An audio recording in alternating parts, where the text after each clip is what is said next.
Grow your practice, grow your wealth, grow your impact.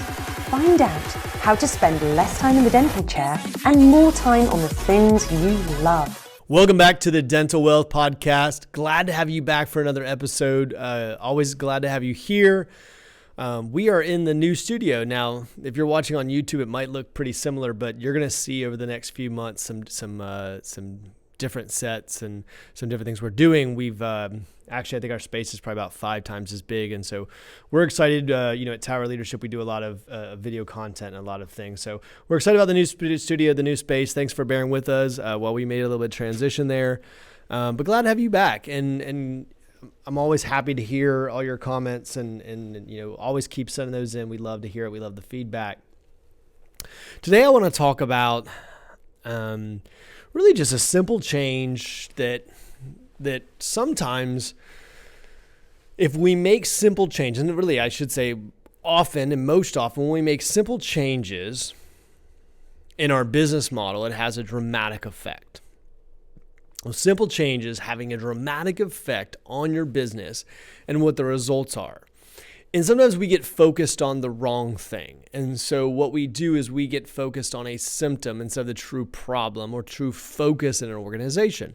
And it happens often. And today what I'm going to do is I'm going to walk you through exactly what that problem is and how you can use in your own practice this information and go back and kind of look at what I'm talking about. So a lot of times when I come to this podcast, I'll come back from a phone call or something, and I thought, hey, this is something I should really share on the Dental Wealth Podcast.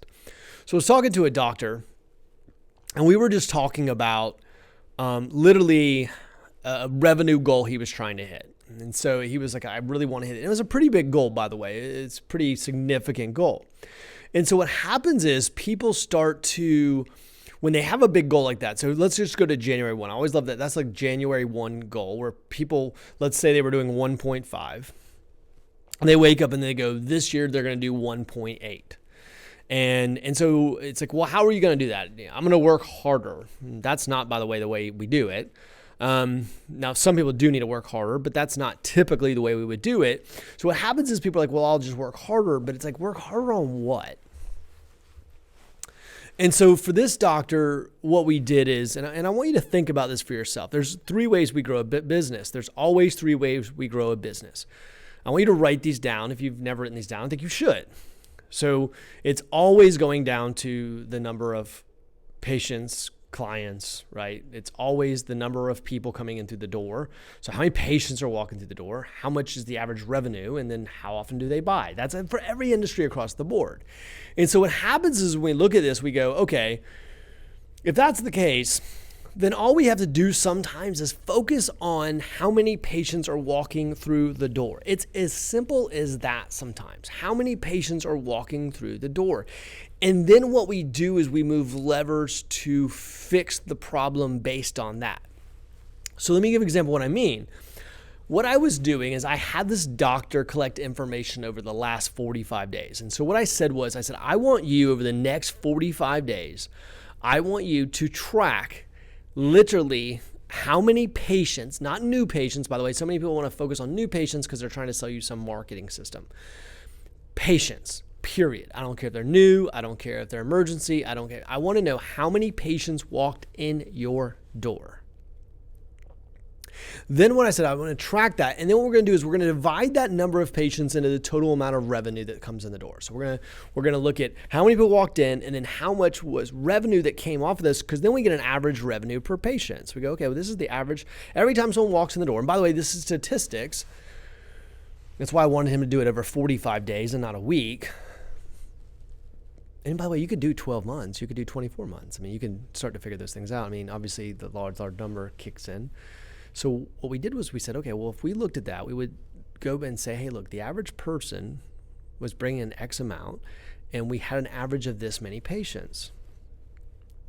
And so I said, okay, so for him to hit the goal he wanted to, it ended up being 2.5 patients a day. So let's just round it to 3. And say, okay, if you had 3 more patients a day, so instead of all this other stuff you're focused on, and instead of you focus on all these areas, all these consultants and people are I just want you to focus on keeping the revenues consistent, i.e. we're still keeping the revenues the same per patient. That's another podcast or another conversation on the revenue part. But let's keep revenue consistent per patient. I said, look, all we got to do is now, if we can keep revenue consistent per patient, is all we got to do is simply grow the number of patients. That's all we got to focus on. We got to focus on how many people walk in that door every single day. It cannot slip. It cannot slide. It cannot move. We have a number. And so like, for instance, like you might say for your office in this situation, you might say, well, we have 30 people coming in a day. Okay. How do we get 33 coming in the door? Now, you might go, well, what difference does that make? In this situation, because we have statistics and we can pull math on that, we know that if he gets 3 more patients in the door a day, that this is going to literally be I think the ended up being roughly $200,000 in additional revenue just by looking at that one metric, that one number. Now, we can do a lot more to grow it way more than 3, but I'm just staying with 3. Sometimes people, when they create these, they think they have got to move, they need to move these giant, we need to add 15 ops and we need to create $40,000 a month in marketing. It's like, no, how about you get people to show up? How about you get people to show up? Well, how do we do that, right? So then we go to work. We say, okay, I get that, Eric. Okay, so let me think about my business. How many people walk in the door per day? So how many people walk in my office per day? Go back and count, by the way. You're all dentists. Go back and count. How many people walk in your door every single day? I know some days you're open more hours or less hours, so use a week. That's fine. If you want to use a week, certainly you can do that, or however you want to look at it. You can even create units, and so there's different ways to look at it, but I want you to figure out how many people come in your office for that certain period of time. And then when you do that, you go, okay, so we're getting 35 patients. And then, by the way, like I said, if you went back and pulled the data like I had this one doctor do, you could pull the data and figure out how much your average revenue per patient is. And if you did those two things, what you would realize very quickly is you'd start to go, okay, well, being that's the case, then I see exactly what I need to do. Because if I was to raise the number of patients walking through the door, I know it would translate to this much money. It's simple math. Okay, well then let's talk about how we do that then. Okay, we're like, okay, Eric, I get it. I need 3 more patients coming through the door. Well, how do you do that? How do you make that happen then? Well, there's a lot of things. The first thing I would look at personally is I would look at my low-hanging fruit. What do you think the easiest low-hanging fruit is? Like easy to go after. Like most of you could probably already guess it. It's already in your head. You already know. What's the really low-hanging fruit for you? It's cancellations. If you have 4 people cancel per day, my gosh, if we just cut that in half, there's 2, right? And so we started giving that to somebody within our organization. We say, okay, well, look, if we could just cut that number in half, then we got 2. So we're almost there just by doing that alone. Now, maybe you say it's 1. That's fine. Pick up a patient because of cancellations. You have 3 a day. Can you cut that down 33%?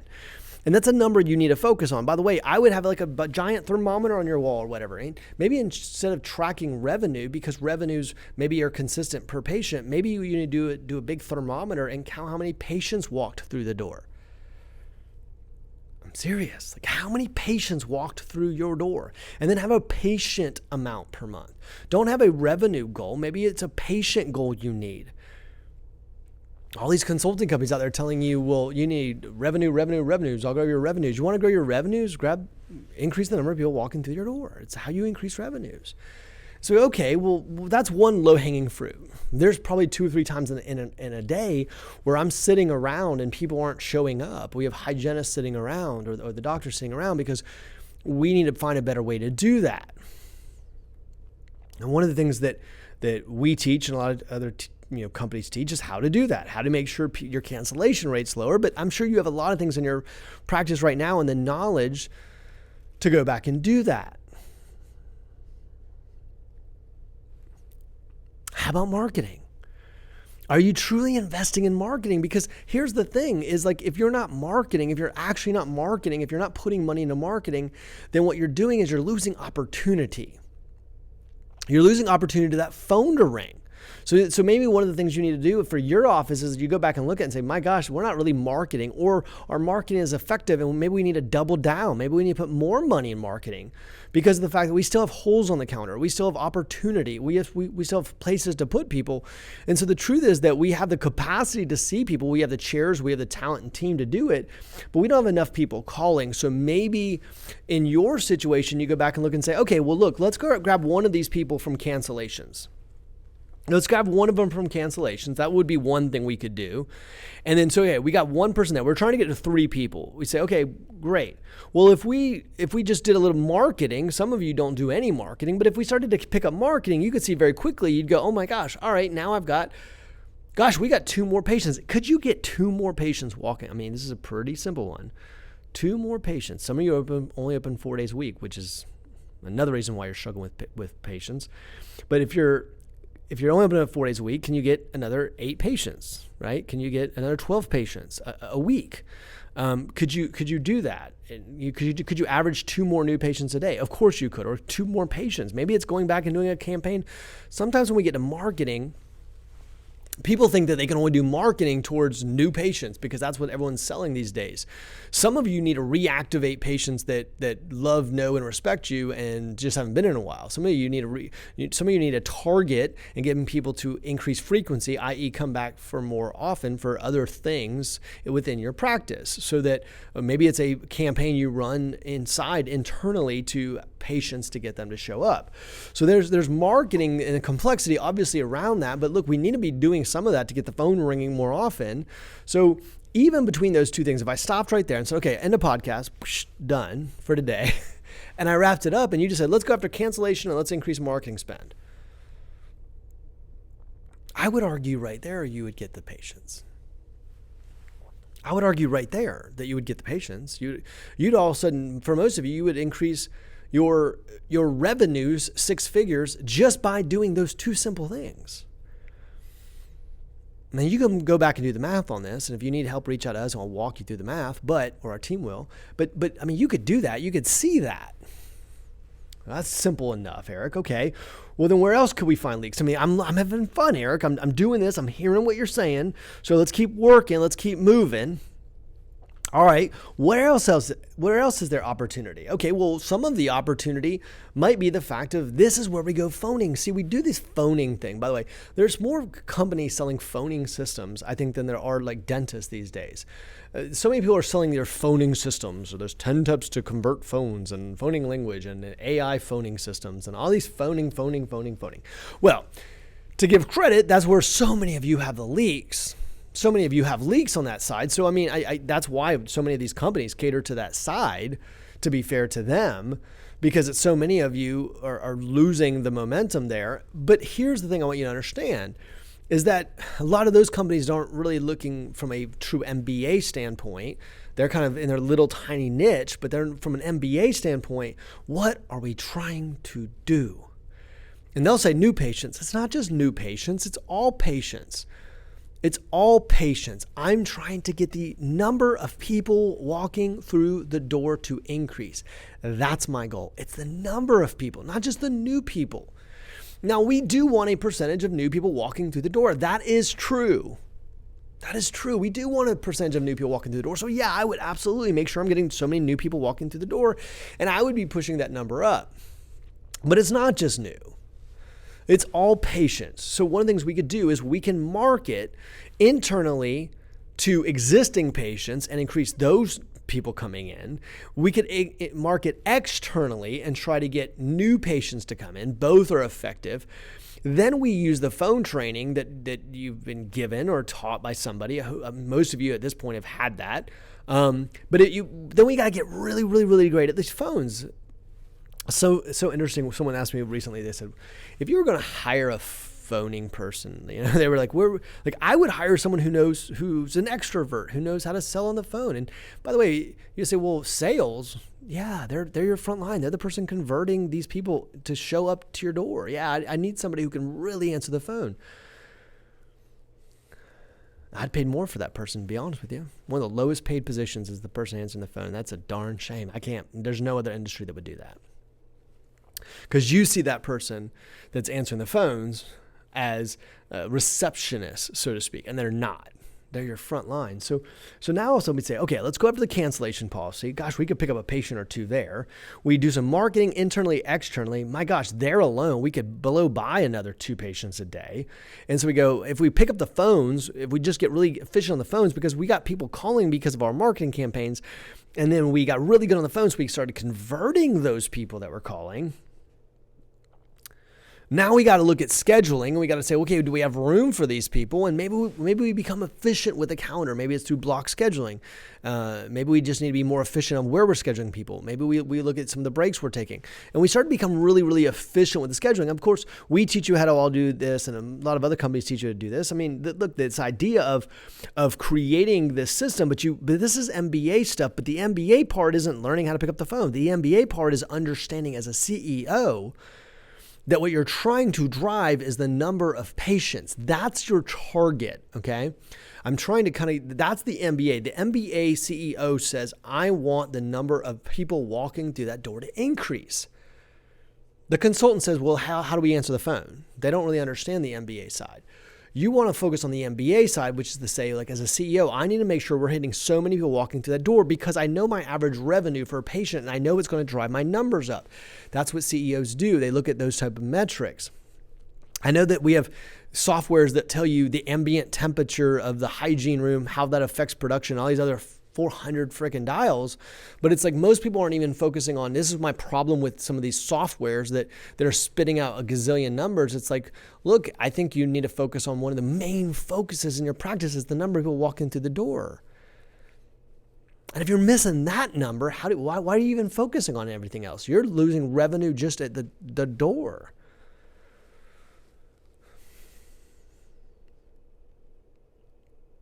And we started to create. Now you might go, well, Eric, I've done that now. I look at this and I go, well, maybe I have a capacity problem. And we fixed the cancellations. We've got people calling and we've got it efficient in our schedule. And then we started to say, okay, great. So we lack capacity. So what do we do then at that point? We increase what? Well, capacity, right? Because now the reason why you increase capacity, the reason why you add other doctors, the reason why you add other operatories, the reason why you're adding a new facility, the reason why you're expanding is because of the fact that you're trying to increase the number of patients walking through the door. That's all it is. It's all a function of trying to increase the number of patients who can walk in that door. And if you increase the number of patients who can walk in through that door, it's going to affect revenues. Revenues are going to affect profitability, or the amount of profitability you have. That's going to affect your working capital and capital to reinvest back into the practice. As you have more money to reinvest back in the practice, you're going to be able to upgrade your team. You're going to move your organizational ceiling. You're going to be able to move so many numbers, and it's going to have a dramatic impact on everyone's quality of life, and it's going to affect your community and your team and your family and your legacy, and we can keep going on and on and on. And it's like these giant moves we want to make. We make them so damn complex, but sometimes they're not that complex. Most of you have already been taught a lot of how to do this stuff anyhow.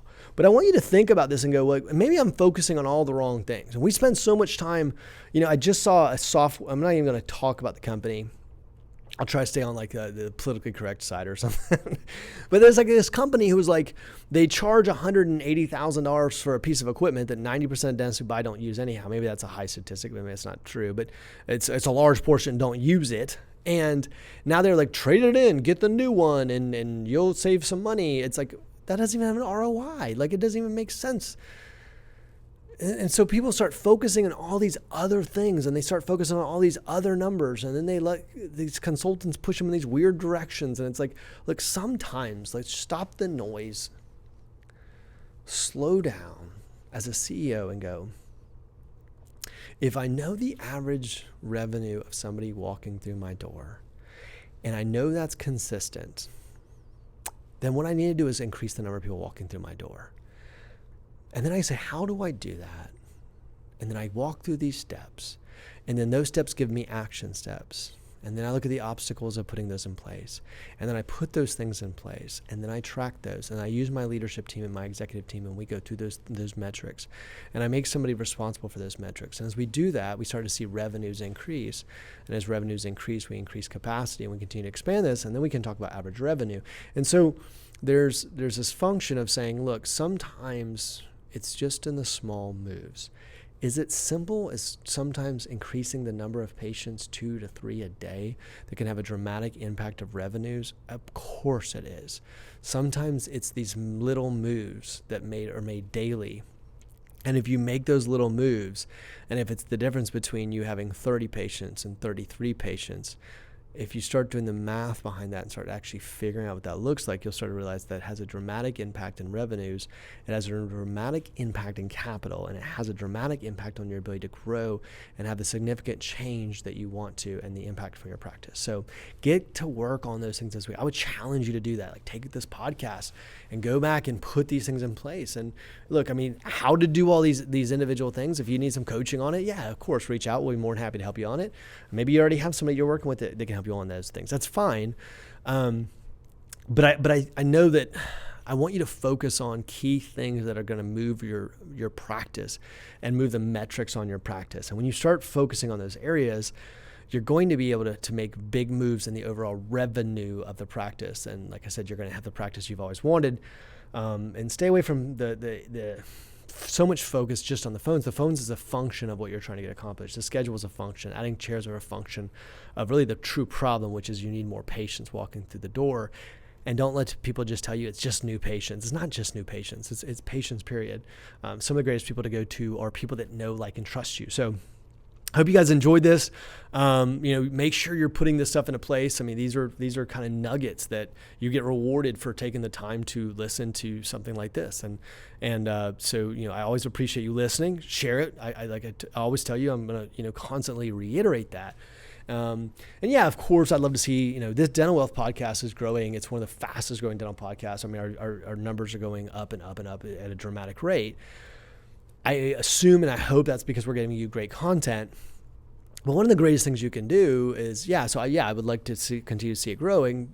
But one of the reasons I want to do that is because I love to serve and help people. And it's really my passion in life and why this is Tower Leadership, not Tower Management. I truly want to create leaders, because if we can create amazing, phenomenal businesses doing awesome, phenomenal things, we can have awesome, phenomenal impact. And so I want you to have the ability to go back and do that. So one of the greatest things you can do with a podcast like this is take this content. First of all, write it. Make sure you're taking notes. I mean, I would go back and watch it on YouTube. That's my advice to you. But share it. Just take a moment. It takes 2 seconds to share it with one colleague. Say, look, this is something I think you should hear. And then set some time on your calendar. Do it once a week. I usually put out 2 podcasts a week for the most part. And spend some time on your calendar. Maybe it's 1 meeting a week, 1 hour, where you go through the content of what's on this podcast, and you guys start to create it like a mastermind group where you guys are talking through these things together. Maybe it's just a friend, maybe it's a colleague. A lot of these things are personal development too. It all has an effect. So take the time, make it a mission. This is something you can be doing to grow your practice, grow your mindset, and grow your acumen. So I'm always glad to be with you. I'm glad to be here this week, and you guys have an awesome one, and we'll see you next time.